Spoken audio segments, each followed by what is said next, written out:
Welcome to our Regulation Mastery session.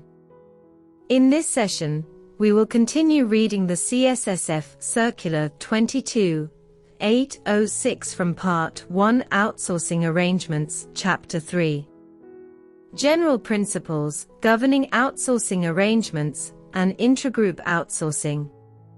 Subchapter 3.2 Intragroup Outsourcing. Subchapter 3.2 Intragroup Outsourcing. 11.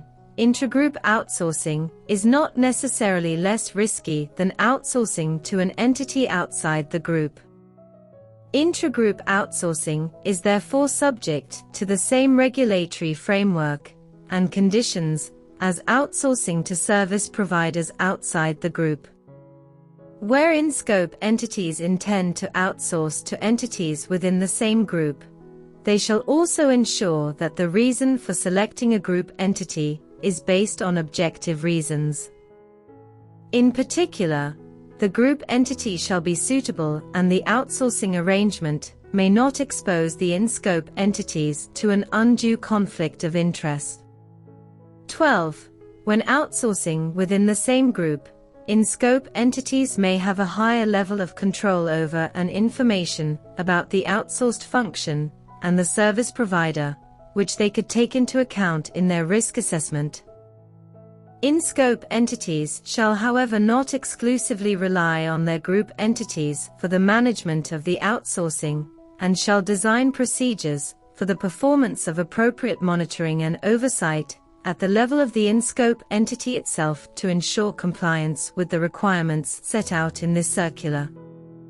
13. Subject to the general principles set out in Subchapter 3.1, in-scope entities that use centrally provided governance arrangements shall therefore comply with the following. A. Where in-scope entities have outsourcing arrangements with service providers within the group, the management body of the in-scope entity retains, also for these outsourcing arrangements, full responsibility for compliance with the regulatory requirements and the effective application of this circular. B. Where in-scope entities have outsourcing arrangements with a service provider within the group, the in-scope entity shall ensure that those outsourcing arrangements, including operational tasks that are outsourced, are effectively performed.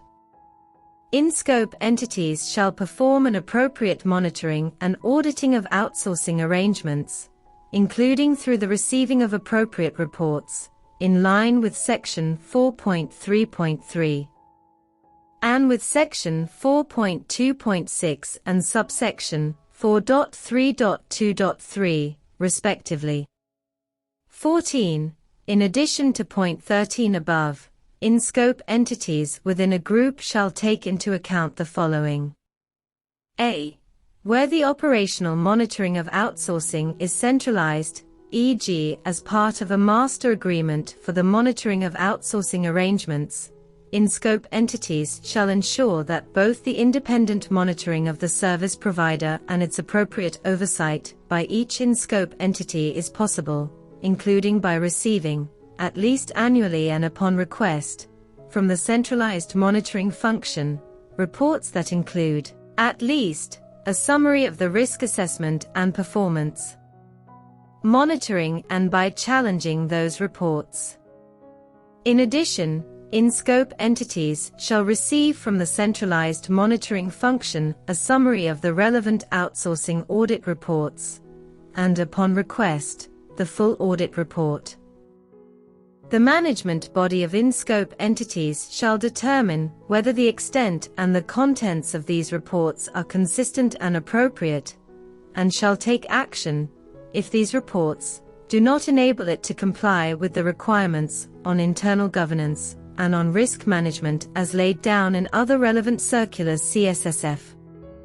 B. In-scope entities shall ensure that their management body shall be duly informed of relevant planned changes regarding service providers that are monitored centrally and the potential impact of these changes on the critical or important functions provided, including a summary of the risk analysis, comprising legal risks, compliance with regulatory requirements and the impact on service levels, in order for them to assess the impact of these changes and accept them or take action as appropriate.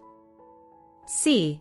Where in-scope entities within the group rely on a central pre-outsourcing assessment of outsourcing arrangements, each in-scope entity shall receive a summary of the assessment and ensure that it takes into consideration its specific structure and risks within the decision-making process, and accept it or take action as appropriate. D. For in-scope entities within a group, the register as referred to in section 4.2.7 may be kept centrally. Where the register of all existing outsourcing arrangements is established and maintained centrally within a group, the competent authorities and all in-scope entities shall be able to obtain the individual register without undue delay. This register shall include all outsourcing arrangements, including outsourcing arrangements with service providers inside that group.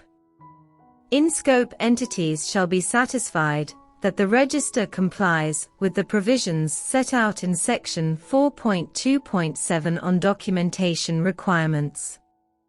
E. In relation to their exit strategies, where in-scope entities rely on an exit plan for a critical or important function that has been established at group level, all in-scope entities shall receive a summary of the plan and be satisfied that the plan can be effectively executed in accordance with the provisions set out in section 4.3.4 on exit plans. F. In-scope entities within a group may rely on centrally established business continuity plans regarding their outsourced functions. In-scope entities shall receive a summary of the plan and be satisfied that the plan complies with the provisions of section 4.2.5 on business continuity plans.